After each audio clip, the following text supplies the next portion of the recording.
everyone, so I'm Lakshita from Vision Civil Service Academy and I teach daily current affairs and also polity. So talking about Vision Civil Services, it is located in Sector 15 Noida and you can visit the academy anytime for admission related queries.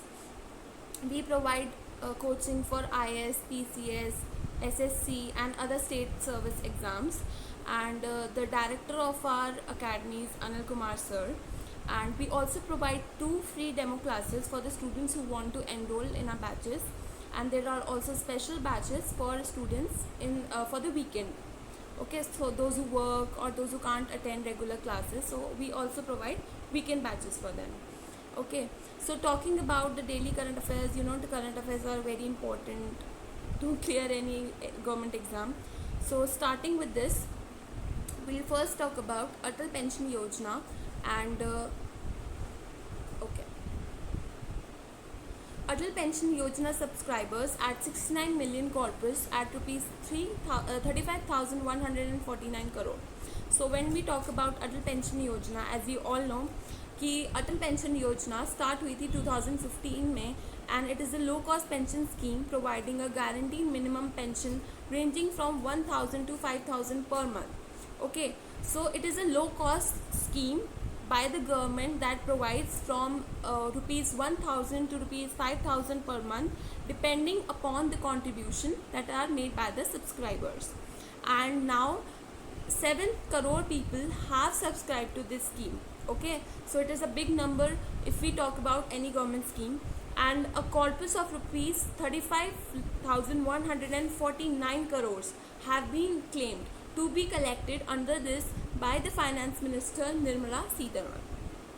And the major point in this scheme is that कि अगर एक subscriber की death हो जाती है, for instance it can be husband और it's can be the wife, so the pension will be shifted or will be given to the spouse of the person. Okay, and if अगर mail की death होती है तो उसकी female को मिल जाएगी, and अगर फीमेल की होती है तो उसकी मेल को ट्रांसफ़र हो जाएगी वो चीज़. एंड अगर दोनों का डिमाइस हो जाता है तो जिस पर्सन को उन्होंने नॉमिनी बनाया होगा उस पर्सन को वो अमाउंट ट्रांसफ़र हो जाएगा, उसको मिल जाएगा वो. Okay, so this is the point in this scheme. Moving forward we see India is set to become the third largest economy by 2031. So India की एक रिपोर्ट के अंदर हमें ये फाइंड किया है कि इंडिया ने क्लेम किया है कि हम थर्ड लार्जेस्ट इकनॉमी बन जाएंगे बाय 2030 to 31. ओके, वैसे भी हम देख रहे हैं कि इंडिया का जो ट्रैक है, जो स्पीड है इकोनॉमिक ग्रोथ का, that is taking a boost. Okay, हमारा जो एनुअल ग्रोथ रेट है 6.7% का बताया गया है. And credit ranging, S&P Global said that in its report called India Forward Emerging Perspective. तो ये जो बात दी गई है कि इंडिया थर्ड लार्जेस्ट इकनॉमी बनेगा, ये इंडिया फॉरवर्ड इमर्जिंग पर्सपेक्टिव एक रिपोर्ट है जिसके अंदर हमें पॉइंट देखने को मिला है. S&P ग्लोबल रिपोर्ट ने कहा है कि जो stock markets are expected to remain dynamic and competitive due to the strong growth prospect and improve regulation.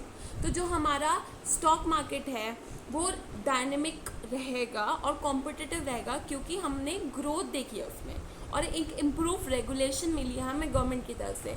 बीच में आपने न्यूज़ भी सुनी होगी जैसे कि स्टॉक्स के ऊपर या फिर क्रिप्टो करेंसी के ऊपर भी गवर्नमेंट ने बहुत सारे इम्प्लीकेशंस देखे थे हमारे गवर्नमेंट की तरफ से, कि उन्होंने उसको लीगलाइज करने के लिए कुछ देखा था पॉइंट. ठीक है, तो ऐसे बहुत सारी चीज़ें हैं जिसमें गवर्नमेंट हमारी इंटरफेयर कर रही है, जिसकी वजह से हमें देखने को मिल रहा है कि हमारे स्टॉक मार्केट में लोग बहुत इन्वॉल्व हो रहे हैं आजकल, बहुत कॉम्पिटिटिव नेचर बन गया है इसका. ठीक है, तो इसकी वजह से हम क्लेम कर सकते हैं कि हाँ हमारी ग्रोथ हो सकती है, हम थर्ड लार्जेस्ट इकनॉमी बन सकते हैं. ठीक है, you can also tell me about the 2 main emerging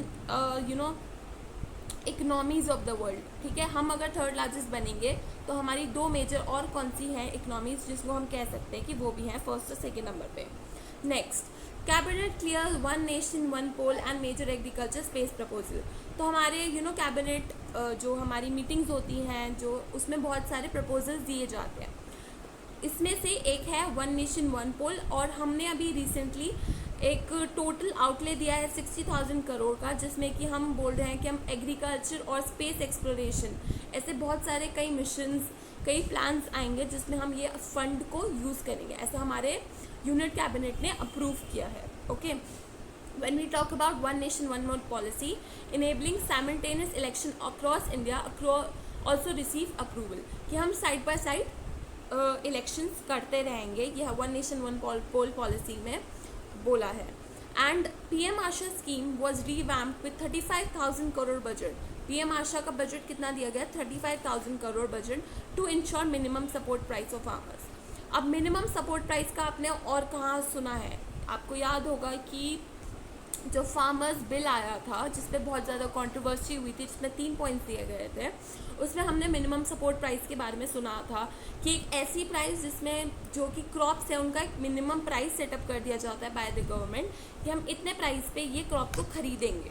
okay, जिससे कि किसी भी फार्मर को लॉस ना हो. ठीक है, तो ये पीएम आशा स्कीम के अंदर हमने कितना देखा है? 35,000 करोड़ का बजट देखा है, जिससे कि हम मिनिमम सपोर्ट प्राइस को इंश्योर कर सके कि सबको वो मिनिमम सपोर्ट प्राइस मिले.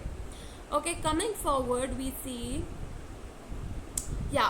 India's exports to China fall faster than to other partners. Okay, India के जो एक्सपोर्ट थे चाइना के लिए, ठीक है, उनमें हमने बहुत बड़ी गिरावट देखी है. बट और उसके जितने पार्टनर्स हैं, हमारी और कंट्रीज़ हैं, उनके साथ इतना हमारा कभी भी ग्रोथ रेट कम नहीं हुआ है जितना हमारा चाइना के साथ एक्सपोर्ट्स कम हुए हैं. And the number is contracted by 22.44% to $1 billion in August, while overall exports declined 9% to $34.7 billion. Okay, तो हमारे जितने अगस्त में हमने नंबर देखा है वो है 22.44%, जिसका हमने एक एस्टिमेटेड बजट लगाया है $1 बिलियन. वाइल जो हमने ओवरऑल एक्सपोर्ट्स का देखा है उसमें 9% की गिरावट आई है. ओके, अब इसके क्या क्या फैक्टर्स हैं जिसकी वजह से हमने देखा है कि डिमांड कम हुई है? Like muted demand, geopolitical issues, logistic challenges amid a massive slow down in China. China की इकनॉमी में थोड़ा सा स्लो डाउन आया, जिसकी वजह से हमने देखा है कि उन्होंने जो एक्सपोर्ट्स थे इंडिया से उसको थोड़ा कम कर दिया. Okay, despite the contraction China remains India 5th largest export market. But India और चाइना का रिलेशन आपको पता ही है कैसा रहा है, तो फिर भी हमारा जो इंडिया और चाइना का एक्सपोर्ट इम्पोर्ट रहा है वो 5th लार्जेस्ट फिर भी रहा है China. Okay, on the continue to heavily rely on imports from China, which increased 15.5% year on year. पर हमारा जो इम्पोर्ट है चाइना से, पूरी मार्केट ही भरी रहती है चाइनीज़ प्रोडक्ट से, वो तो देखा ही होगा आपने, वो इंक्रीज होता रहा है time to time. And it's now 15.5% year on year to $10.8 billion. इसकी वर्थ हम बोल सकते हैं. Okay, coming forward, India become 6th largest market in MSCI ACWI. तो इंडिया ने हमारी रैंक ली है 6th लार्जेस्ट मार्केट की. ओके, MSCI all country world investable market जो इंडेक्स होता है एक, उसके अंडर हमने चाइना को सरपास कर दिया इसमें है. एंड हम फ्रांस के थोड़ा सा पीछे हैं. Okay, as of August 2024 India's weight in the index stand at 2.35%. तो इंडिया का अभी कितना वेट है उसमें? 2.35%. एंड चाइना का है 2.24%. वाइल फ्रांस का कितना है? 3 basis point ahead of India, और फ्रांस सिर्फ 3 पॉइंट्स के आगे है इंडिया के. और India is also the now largest emerging market and MSCI ACWI का सबसे बड़ा अभी तक हम बोल सकते हैं 6th लार्जेस्ट इकोनॉमी का इसको टैग दिया गया है. Okay, coming forward, new reusable low-cost launch vehicle for Bharat. So when we talk about the space missions, okay, तब उसमें हम बात करते हैं नेक्स्ट जनरेशन लॉन्च व्हीकल की, NSGLV. ओके, तो यूनियन कैबिनेट के जो चेयरपर्सन हैं, यूनियन कैबिनेट के चेयरपर्सन कौन होते हैं? हमारे प्राइम मिनिस्टर. उन्होंने इसका अप्रूवल दिया है कि हम NSGLV को स्टार्ट करेंगे, जिससे कि हमारे गवर्नमेंट का जो विजन है एस्टैब्लिशिंग एंड ऑपरेटिंग ऑफ भारतीय अंतरिक्ष स्टेशन, ठीक है, उसको हम फुलफिल कर सकें. एंड एक डेवलपिंग हमारी जो हम चाहते हैं कि हम सेल्फ रिलायंट बने. ठीक है, हमारा इंडिया का जो मिशंस हैं वो हम खुद कर सकें, हमें किसी और कंट्री से पार्ट्स ना लेने पड़े या किसी और कंट्री के असिस्टेंस ना लेना पड़े. इसरो जो हमारी इंडिया की स्पेस रिसर्च ऑर्गेनाइजेशन है वो खुद हर चीज़ को एग्जीक्यूट कर सके. और जो हमारा प्लान है लैंडिंग का मून पे, बाय 2040 इंडिया क्रूड लैंडिंग का मतलब हमारा जो क्रू है वो वहाँ पे जाके लैंड कर सके 2040 तक, उस मिशन के लिए ये स्टेप बहुत बड़ा है। Okay, next we go to cabinet gave approval for Chandrayaan 4 mission. तो कैबिनेट ने, हमारे प्राइम मिनिस्टर मोदी ने चंद्रयान 4 मिशन का हमें अप्रूवल दे दिया है। आफ्टर चंद्रयान 3 जो कि सक्सेसफुल रहा था, अब हमें 4 में हमारा मेजर पॉइंट क्या रहेगा कि जो अर्थ और जो मून पे लैंडिंग है अर्थ की टेक्नोलॉजी की वो हो सके, और हमें एक ऐसी टेक्नोलॉजी भेजे मून पे जो कि वहाँ से सैम्पल साइज़ कलेक्ट कर सके। अब सैम्पल साइज़ कलेक्ट करने का मोटिव क्या है, सबसे मेन कि जो वहाँ से हम अगर सैम्पल लाएंगे तो उसके बेसिस पे हम ये बता सकते हैं कि मून पे ऐसे क्या क्या फैक्टर्स हैं जिससे हम ये बोल सकें कि वहाँ पे सर्वाइवल हो सकता है ह्यूमंस का। क्योंकि अर्थ पे एक ऐसा इकोसिस्टम है, बहुत सारे ऐसी चीज़ें हैं, हमारे पास एयर है, ऑक्सीजन है, ठीक है, वाटर है, बहुत सारे कंपोनेंट्स हैं हमारे पास, केमिकल कॉम्पोजिशन है हमारे पास एक ऐसा जिससे कि लिविंग पॉसिबल है। तो when we will collect sample size from moon, तो हम उसके बाद ये बता पाएंगे कि क्या मून पे ऐसे कंपोनेंट्स हैं जिससे कि हम वहाँ पे बोल सकते हैं कि वहाँ पे एक लिविंग पॉसिबल है।